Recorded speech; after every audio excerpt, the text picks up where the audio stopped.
Les juristes sont des gens qui sont obligés de lire beaucoup. Ils doivent en effet lire beaucoup de textes lorsqu'ils sont en formation et lorsqu'ils exercent. Comme la lecture prend beaucoup de temps, on peut souhaiter réduire celui-ci en utilisant des techniques de lecture rapide.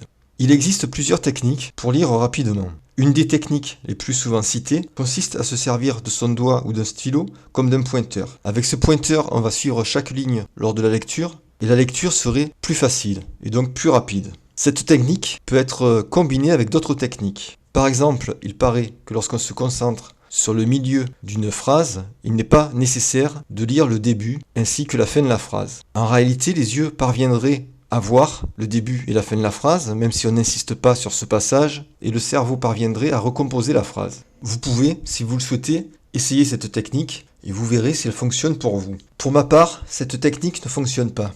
Et c'est pourquoi je vous propose de procéder autrement. Nous allons voir 5 points particuliers. Le premier point, c'est que la lecture rapide impose de limiter la documentation à lire. En effet, lorsque vous êtes un juriste, vous avez tendance à faire beaucoup de recherches, énormément de recherches. Vous cherchez de plus en plus de documentation. Vous avez peur de rater quelque chose qui est important. Donc, vous allez avoir tendance à lire tout ce que vous pouvez. Il y a là un danger, car la recherche de la documentation prend déjà beaucoup de temps. Ensuite, au plus vous allez avoir de documents à lire, au plus vous allez passer du temps sur la lecture. Donc, il faudrait se limiter à quelques documents.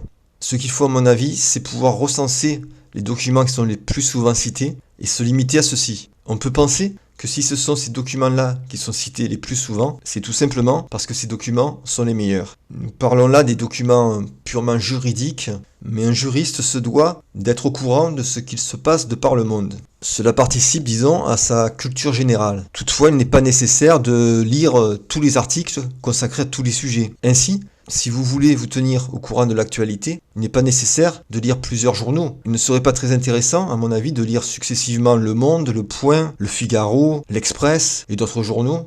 Vous pouvez vous limiter à un seul. Deuxième point à voir, c'est que la lecture rapide impose de limiter la profondeur des données à lire. On a déjà réduit la documentation, on a réduit les données puisqu'on a moins de documents à lire. Et certains documents n'ont même pas besoin d'être lus réellement. En effet, vous pouvez vous limiter à lire des titres, car souvent, le contenu des articles est particulièrement décevant. Il n'apporte rien. Seul le titre est réellement intéressant. Le contenu de l'article est résumé dans le titre. Ceci concerne surtout la presse généraliste et la presse sportive. Ces indications nous mènent directement au troisième point. Troisième point, c'est qu'il faut faire une distinction entre les données techniques et les données non techniques, car la lecture rapide n'est pas aussi efficace selon la nature des données. Pour les données non techniques, et je pense ainsi à la presse généraliste ou à la presse sportive, on peut penser aussi à des romans par exemple, la lecture rapide est plus aisée. On peut littéralement survoler des parties. Par contre, lorsque les données sont techniques, c'est tout à fait différent, car les données techniques sont complexes. Vous allez être obligé de lire plus lentement, voire de revenir en arrière pour comprendre la phrase, pour comprendre les indications qui sont données et pour les assimiler. Je vous rappelle que les données juridiques sont des données techniques. En conséquence, la lecture rapide n'est pas vraiment adaptée pour les données juridiques.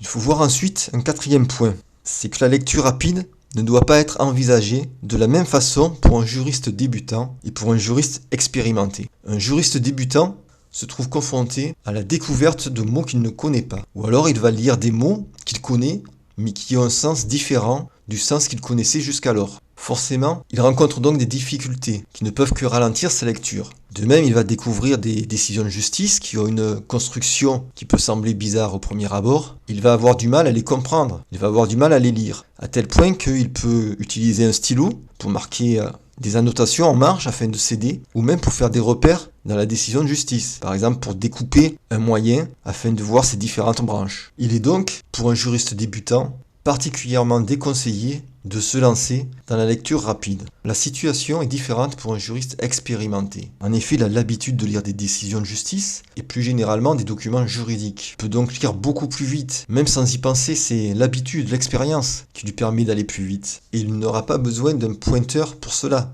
Il lui suffit de visualiser le document et de lire plus rapidement qu'un juriste débutant. Cette vitesse de lecture, qui pour un juriste expérimenté peut être soutenue, va se trouver ralentie lorsqu'il est confronté à un élément plus complexe que d'habitude. Il peut s'agir d'une décision de justice dont le sens est particulièrement obscur. Il va donc être contraint de ralentir son allure, voire de relire le texte. Un dernier point concerne la lecture rapide lorsqu'elle est portée à son paroxysme. c'est-à-dire qu'il n'y a même plus de lecture. En effet, vous pouvez recourir à des supports audio et faire autre chose en même temps, ce qui vous permettra de gagner du temps. Cela peut concerner des livres audio, mais aussi des vidéos disponibles sur Internet, des émissions de radio ou de télévision. Il y a dans tous ces éléments un aspect auditif qui ne vous contraint pas à la lecture. Il reste à voir si votre fonctionnement intellectuel vous permet d'assimiler les données audio. Certaines personnes ont plus de mal que d'autres sur ce point. De même, si le sujet abordé de façon auditive est complexe, vous allez peut-être devoir réécouter les indications.